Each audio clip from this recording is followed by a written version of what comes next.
سپہر کے 3 بجے ہیں۔ السلام علیکم، یہ ریڈیو پاکستان ہے۔ ترنم حامد سے خبریں سنیے۔ اہم خبروں کا خلاصہ۔ نگران وزیر اعظم نے ملک کو ترقی یافتہ قوموں کے برابر لانے کے لیے سائنس و ٹیکنالوجی کے فروغ پر توجہ دینے کی ضرورت پر زور دیا ہے۔ نگران وزیر اطلاعات نے کہا ہے کہ چین پاکستان اقتصادی راہداری نے توانائی کے شدید بحران اور تباہ حال بنیادی ڈھانچے کے مسائل پر قابو پا کر پاکستان کا سماجی اور اقتصادی منظرنامہ تبدیل کر دیا ہے۔ بحری فوج کے سربراہ نے کہا ہے کہ پاکستان نے دہشت گردی کے خلاف جنگ میں بے مثال کردار ادا کیا ہے۔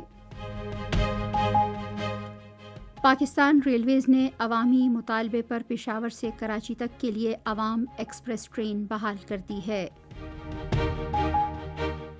کل جماعتی حریت کانفرنس نے کہا ہے کہ مودی حکومت نے غیر قانونی زیر قبضہ جموں و کشمیر کے عوام کے حقوق چھیننے کے لیے بھارتی عدلیہ کو کٹ پتلی کے طور پر استعمال کیا ہے۔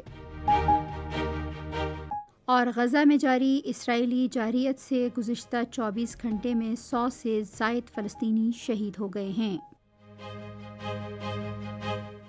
اور اب خبریں تفصیل کے ساتھ۔ نگران وزیر اعظم انوار الحق کاکڑ نے ملک کو ترقی یافتہ اقوام کے برابر لانے کے لیے سائنس و ٹیکنالوجی کی ترقی پر خصوصی توجہ کی ضرورت پر زور دیا ہے۔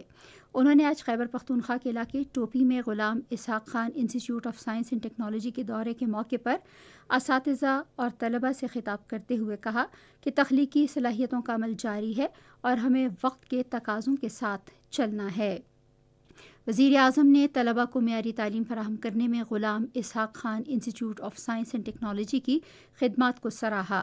انہوں نے انسٹی ٹیوٹ کو ملک کا ایک جدید ادارہ بنانے کے لیے اس کے بانیوں، پیش رو اور موجودہ اساتذہ کی خدمات کی بھی تعریف کی۔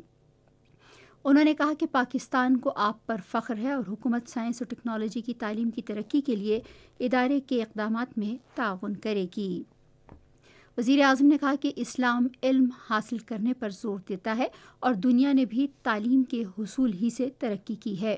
انوار الحق کاکڑ نے کہا کہ حکومت ملک میں نوجوانوں کو معیاری تعلیم کی فراہمی کو اولین ترجیح دے رہی ہے۔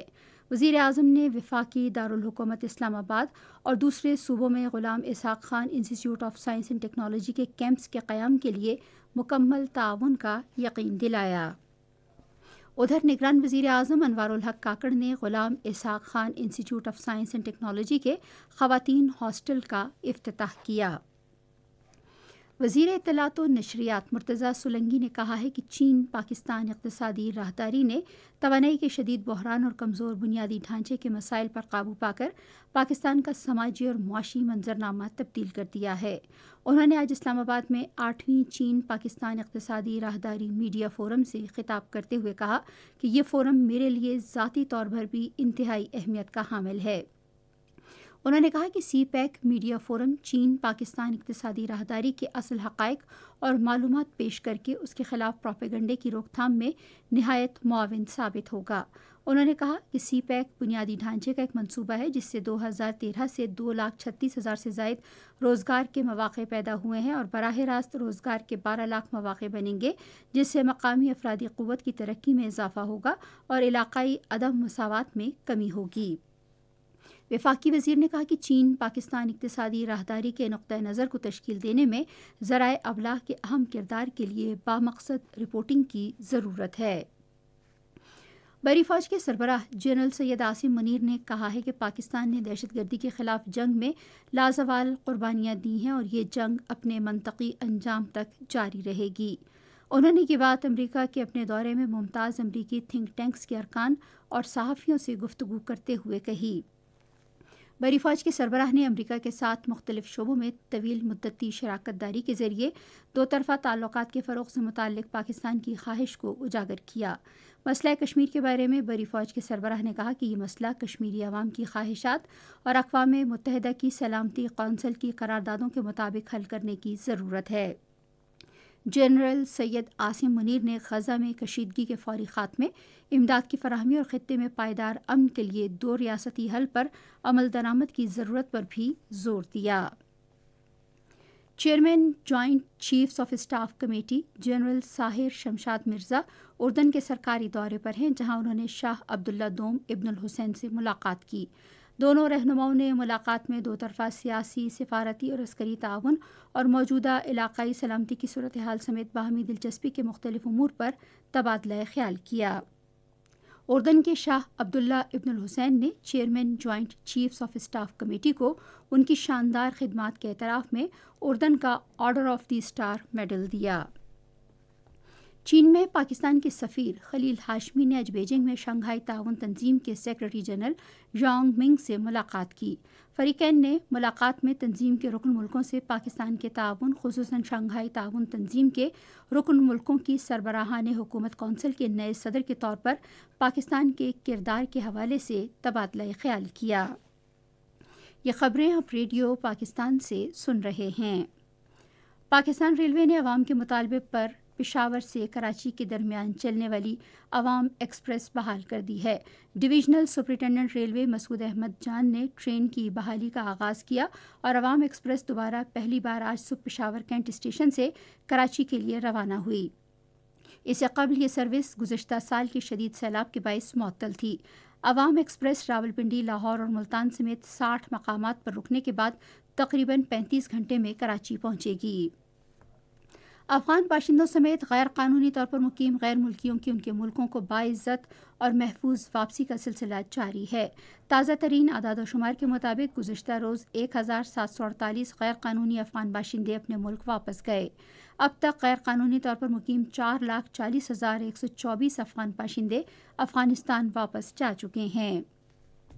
سندھ کے وزیر اعلیٰ مقبول باقر نے مسافروں کی ضروریات پوری کرنے کے لیے ٹرانسپورٹ کے محکمے کو چین سے درآمد کردہ مزید 30 بسیں کراچی کی شاہراہوں پر چلانے کی ہدایت کی ہے۔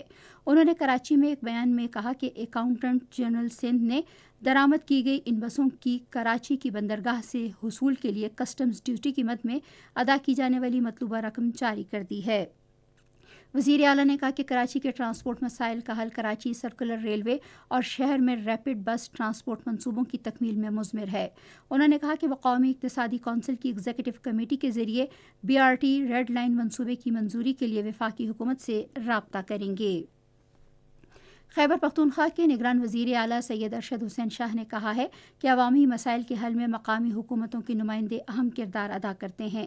انہوں نے آج پشاور میں مقامی حکومتوں کے نمائندوں کے وفد سے ملاقات میں کہا کہ حکومت مقامی حکومتوں کو درپیش مسائل سے بخوبی آگاہ ہے اور ان مسائل کے حل کے لیے تمام ممکنہ اقدامات کیے جائیں گے۔ سید ارشد حسین شاہ نے کہا کہ الیکشن کمیشن سے اجازت لینے کے بعد مقامی حکومتوں کے قانون میں ضروری ترامیم کے لیے ایک آرڈیننس بھی منظور کیا جائے گا۔ انہوں نے کہا کہ جیسے ہی صوبے کے مالی حالات بہتر ہوں گے، صوبے میں مقامی حکومتوں کے غیر ترقیاتی اخراجات کے لیے مزید فنڈز جاری کیے جائیں گے۔ کل جماعتی حریت کانفرنس نے کہا ہے کہ بھارت کی عدلیہ ہمیشہ ہندوتوا عناصر کی کٹ پتلی رہی ہے اور مودی حکومت اسے مقبوضہ جموں و کشمیر کے عوام کے حقوق چھیننے کے لیے ہتھیار کے طور پر استعمال کر رہی ہے۔ حریت کانفرنس کے نائب چیئرمین غلام احمد گلزار نے سری نگر میں ایک بیان میں کہا کہ بھارتی سپریم کورٹ کی طرف سے 5 اگست 2019 کے مودی حکومت کے فیصلے کی متعصبانہ توثیق بھارتی عدلیہ کے منہ پر ایک اور زوردار تمانچہ ہے۔ گزشتہ 24 گھنٹے میں غزہ میں جاری اسرائیلی جارحیت میں کم از کم 100 فلسطینی شہید ہو گئے ہیں۔ غزہ کی وزارت صحت نے ایک بیان میں بتایا کہ غزہ میں اسرائیلی حملوں میں صرف ایک روز میں تقریباً 100 شہری شہید اور سینکڑوں زخمی ہوئے ہیں۔ ادھر اقوام متحدہ کی سلامتی کونسل آج متحدہ عرب امارات کی ایک قرارداد پر رائے شماری کرائے گی، جس میں غزہ میں انسانی ہمدردی کی بنیاد پر فوری جنگ بندی کا مطالبہ کیا گیا ہے۔ اس قرارداد کے مسودے پر عدم اتفاق کی وجہ سے رائے شماری 2 مرتبہ معطل کی گئی تھی۔ محکمہ موسمیات کی پیشگوئی کے مطابق آئندہ 12 گھنٹے کے دوران ملک کے بیشتر علاقوں میں موسم زیادہ تر سرد اور خشک، جبکہ بالائی علاقوں میں شدید سرد اور جزوی طور پر ابر آلود رہے گا۔ بالائی سندھ، پنجاب اور خیبر پختونخوا کے میدانی علاقوں میں رات کے اوقات میں دھند اور اسموگ چھائی رہے گی۔